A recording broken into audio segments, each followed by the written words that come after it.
Bismillahirrahmanirrahim. Assalamualaikum warahmatullahi wabarakatuh. Alhamdulillahirrahmanirrahim. Wassalatu wassalamu asrofil anbiya wal mursalin. Sayyidina Muhammadin wa ala alihi wa sahbihi ajma'in. Amma ba'du. Teman-teman, kita semua pasti menginginkan kemenangan. Tidak ada manusia yang mengharapkan kekalahan. Kemenangan adalah kebahagiaan, kebanggaan, dan kehormatan.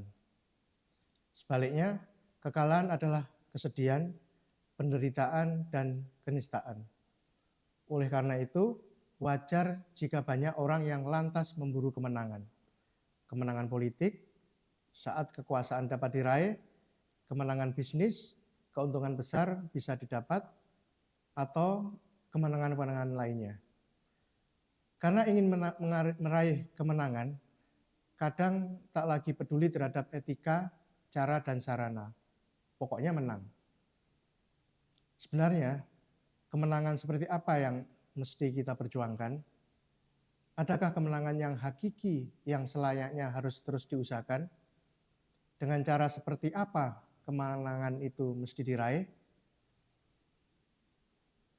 Dalam Al-Quran, Allah SWT menunjukkan dengan sangat jelas kepada kita ada kemenangan sejati yang harus benar-benar diusahakan, yakni ketika kelak di akhirat bisa menjadi bagian dari penghuni surga.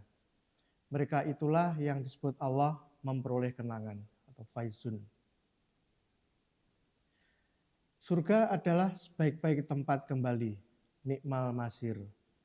Para penghuni surga akan hidup kekal abadi di sana dengan segala kenikmatan yang luar biasa yang tak tertandingi oleh nikmat apapun di dunia. Bila dibandingkan, menurut Rasulullah SAW, sebagaimana disebut dalam hadis sahih riwayat Muslim, seluruh nikmat dunia tak lebih bagai air yang menempel di ujung jari selepas dicelup di dalam samudra. Sebaliknya, nikmat surga bagai samudra dan seisinya. Inilah kemenangan hakiki. Inilah kemenangan yang bakal menghindarkan kita dari penderitaan dan kehinaan yang abadi, yaitu neraka. Neraka adalah seburuk-buruk tempat kembali, bi'sal masir. Di dalam segala penderitaan yang tak terperikan bakal dialami. Yang paling ringan, kepada para penghuni neraka dipakaikan terompah dari api neraka dan itu cukup membuat otak mendidih. Apatah lagi yang lebih berat dari itu. Dengan kasih sayangnya dalam Quran surat As-Saff ayat 10 Allah kemudian menunjukkan suatu tijarah atau perniagaan atau kegiatan yang dikatakan dapat menyelamatkan kita semua dari azab yang pedih di seburuk-buruk tempat kembali itu. Tijarah apa? Dalam ayat 11 pada surat yang sama, Allah menyebutkan tijarah yang dimaksud yakni mengimani Allah dan Rasul-Nya serta berjihad di jalan Allah dengan harta dan jiwa kita. Lalu apa yang bakal kita dapat dari tijarah itu? Allah menyebutkan dalam ayat 12 bahwa dengan tijarah itu Allah akan mengampuni dosa-dosa kita serta memasukkan kita ke dalam surga dan tempat tinggal yang baik di sana. Allah menyebut itu semua sebagai kemenangan yang agung, fauzul azim. Orang yang kelak masuk surga seperti itu disebut juga di dalam Quran surat Buruj ayat 11 sebagai mendapat kemenangan yang besar, fauzul kabir. Sangat jelas kemenangan yang besar ini hanya mungkin didapat melalui keimanan yang kokoh kepada Allah serta ketaatan yang sempurna kepada Allah dan kepada Rasul-Nya. Ini pula yang ditegaskan Allah dalam Quran surat An-Nur ayat 52.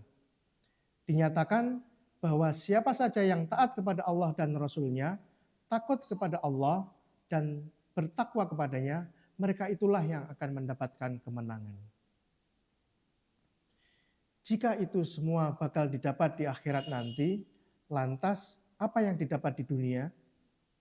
Bisakah didapat aneka kemenangan seperti yang juga diinginkan oleh orang-orang pada umumnya?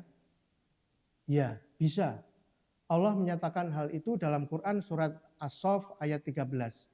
Dinyatakan bahwa selain bekal mendapat surga yang mengalir di bawahnya sungai-sungai, siapa saja yang melakukan tijarah tersebut juga akan mendapat hasil lain yang disukai dan diinginkan, yakni pertolongan dari Allah dan kemenangan yang dekat. Kemenangan di dunia. Itulah yang didapat oleh Rasulullah SAW dan para sahabat, juga para khalifah sesudahnya. Dengan kemenangan itu mereka berhasil mewujudkan peradaban Islam yang agung, yang di dalamnya diterapkan syariah secara kafah, sehingga memberikan kerahmatan kepada semua berbilang abad lamanya pada masa lalu. Dari sini menjadi jelas bahwa kemenangan hakiki di akhiratlah yang harus menjadi pusat orientasi perjuangan kita. Adapun kemenangan di dunia harus diraih sebagai bagian dari usaha kita meraih kemenangan di akhirat nanti. Artinya, usaha apapun dalam meraih kemenangan di dunia ini tidak boleh menyimpangkan kita, apalagi menjauhkan dan menghilangkan peluang kita mendapat kemenangan di akhirat nanti.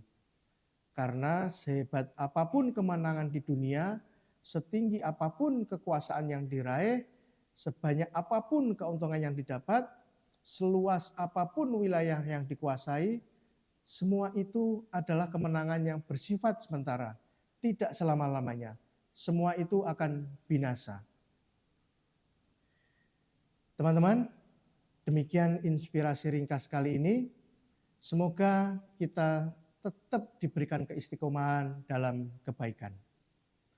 Wassalamualaikum warahmatullahi wabarakatuh.